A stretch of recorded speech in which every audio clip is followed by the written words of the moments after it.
Hello everybody, good to be back, isn't it? Especially as we can now actually go to matches again.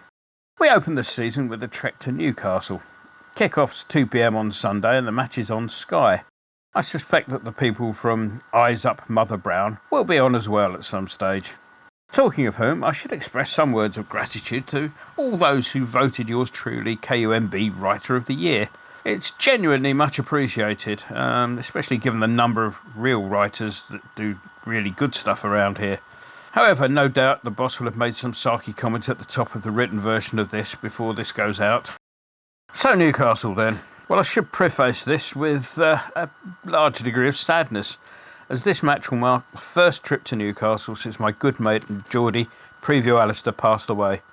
Had he been about, we would have been making the trip up north together and would have had a splendid time. Mind you, I wouldn't put it past him to have done all this deliberately to avoid buying a round.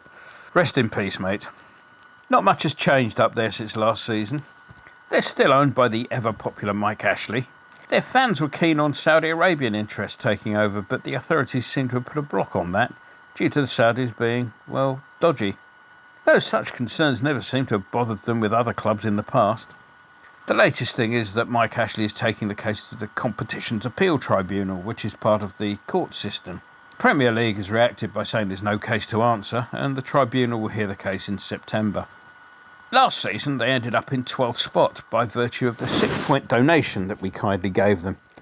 Take those 6 points away and they would have been level with Burnley on 39 points, though such was the awfulness of Fulham, West Brom and Sheffield United. They were never really in any bother, despite being managed by the inexplicably still in a top-flight job Steve Bruce. Bruce, who is only marginally more popular on Tyneside than Ashley, is one of those managers you would think clubs would have stopped employing years ago, but somehow they still remain in employment. Bruce does have something to smile about. A recent poll in the Newcastle Chronicle suggested that 80% of Newcastle supporters wanted him replaced, which from his perspective is an improvement over the 95% that felt the same way in the previous poll run by the paper. Daisy, the beautiful personal assistant with whom I no longer have to remain socially distant, tells me that their main bit of transfer business this window has, at the time of writing, yet to be completed. It seems that a fee of £20 million or so has been agreed with Arsenal. That's some team in North London, not in Europe this season apparently. For the services of Joe Willock. If signed in time, and assuming he plays, Willock would be online to score in 8 consecutive league matches for the Magpies, which will break a record currently held by Alan Shearer. Other than that, it's been more of a clear-out this summer, the departures including a certain Andy Carroll, whose contract was not renewed. Carroll is currently a free agent, but please don't tell David Sullivan that. Unless there are any emergency signings between now and Sunday, we're likely to see Freddie Woodman in goal. Normally third choice behind the injured Dubravka and Darlow, Woodman was due to be on loan at Bournemouth this season, but that deal's been put on hold due to the injuries. Woodman spent the last 2 seasons on loan at Swansea. Oh, and another bit of trivia for you.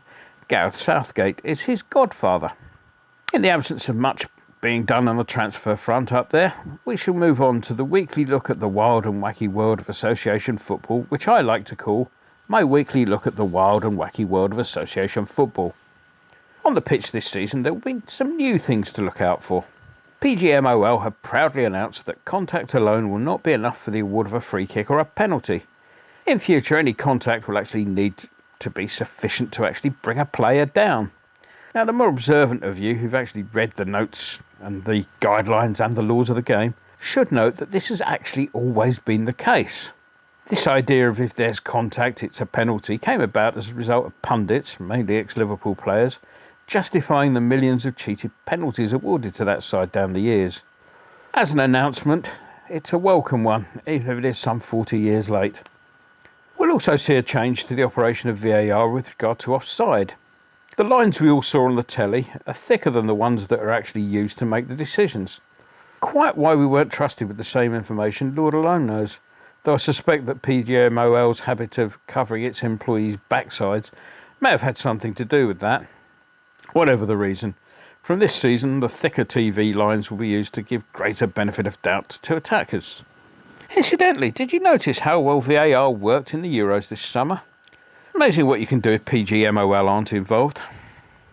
Elsewhere, and very, very quietly, fines totalling less than the £2.50 I wager on matches each week were dished out to the so-called big clubs and Tottenham who wanted to join the so-called Super League. That followed a consultation period where they were asked exactly how much they wanted to be fined. No doubt the clubs involved will complain all the way to the bank.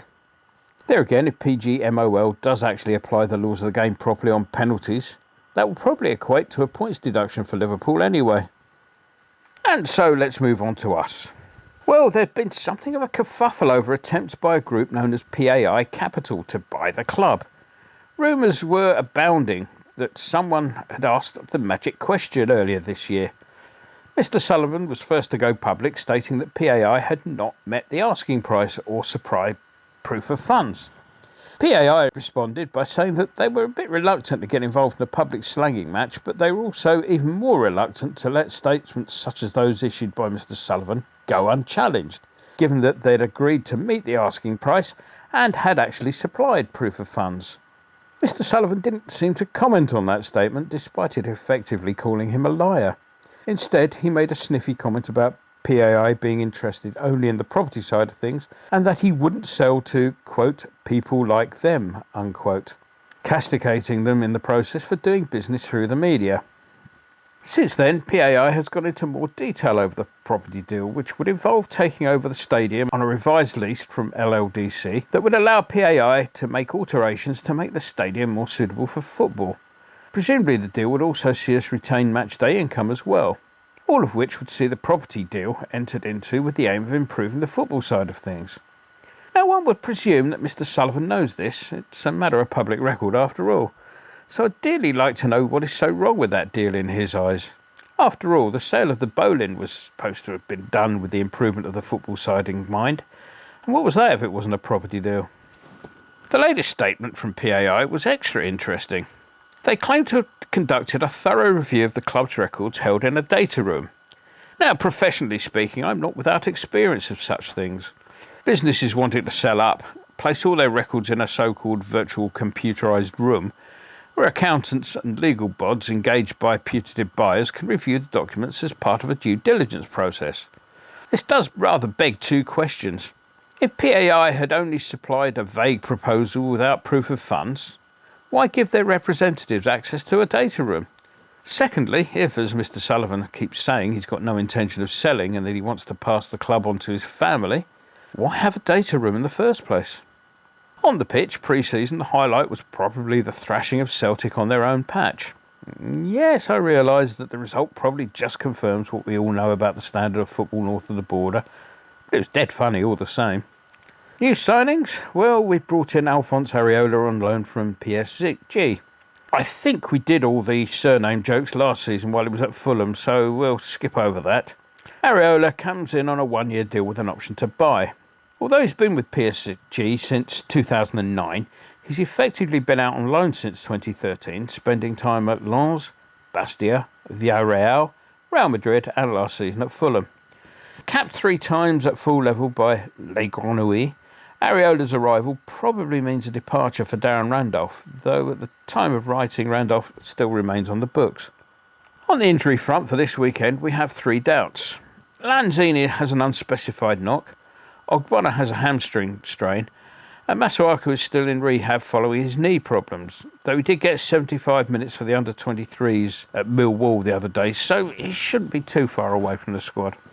So let's have a look at this season then. Our history is littered with a good season being followed by indifferent ones. This is not a new phenomenon on any stretch of the imagination. Just what happened in the seasons after 1986, for example. A third-place finish was followed by 15th, 16th, just escaping a relegation playoff and goal difference, and then relegation in 19th. We were always going to struggle back then once the board had failed to strengthen the 86 squad. Fast forward, and the need to augment what is already a good first 11 is even more imperative given that we will have the Thursday Night League to take care of. The alternative would be to treat the Thursday Night League like the League Cup, resting first-team players all over the place. Which would be a bit of a shame, having worked so hard to qualify for the thing in the first place. Overall, I hope we can replicate the heroics of last season, but it wouldn't be a major surprise if we were not able to. As for this match, well, there's still a bit of an atmosphere up there. Don Hutchison recently commented that the lack of investment on the playing front was killing all hope amongst the fan base, to the extent that he lumped Newcastle into the same bracket as Crystal Palace. Ouch. I have a feeling the double they did last season might grate with one or two of our players, particularly the 3-2 win up at their place, which resulted from a series of daft errors, so professional pride might provide a G-up in the pre-match chat if nothing else. In addition to both first and second choice keepers being out of the game, long-serving defender Paul Dummett will also be missing. The fans' dissatisfaction with its owners will not have been tempted by a European qualification like ours was, so an early goal in our favour will create major rumblings.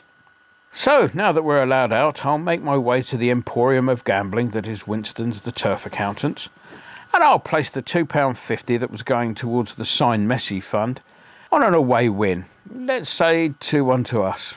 Enjoy the game. Yes. And big knees up Mother Brown, man. Yeah. Yeah, I'm regularly on the general discussion page. There's always someone who's got some information, so I love it. Yeah. It's great. Yes, it's excitement surrounded by imminent disappointment. That's what it mostly is. Get on the forum at kumb.com. Come on, you irons.